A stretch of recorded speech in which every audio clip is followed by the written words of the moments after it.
is made up of 27 bones, not including the sesamoid bones, or bones embedded in tendons. These 27 bones can be divided amongst 3 groups: the phalanges, the metacarpals, and the carpals. Let's start with the phalanges, which are the bones of your fingers.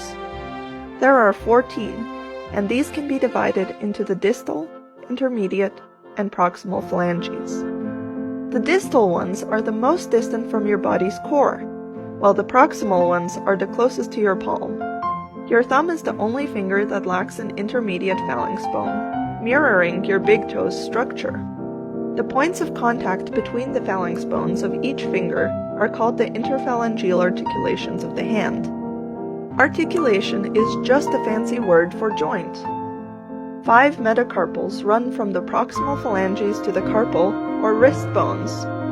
Where the metacarpals meet the proximal phalanges, you have the metacarpal phalangeal joints. If you think that's a mouthful, just call them your knuckles. Now, let's look at the 8 carpals, which can be organized into 2 rows. The distal row, you guessed it, are more distant from your body's core and closer to the fingers. The bones in this row make contact with the metacarpals at the intercarpal articulations.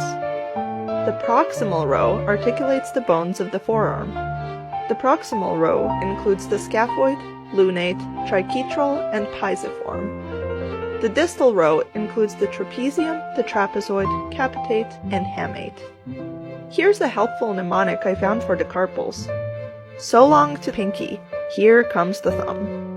Scaphoid, lunate, triquetrum, pisiform, hamate, capitate, trapezoid, trapezium.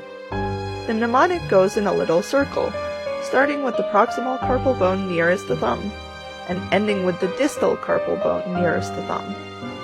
Remember that the trapezium is the bone nearest the thumb. Both the trapezoid and the trapezium have a T in them, so don't confuse them. Also, pinky stands for pisiform, which is the proximal carpal bone nearest the pinky. Lastly, in addition to the 27 bones of the hand, I'd just like to mention the ulna and the radius, which are the 2 bones of the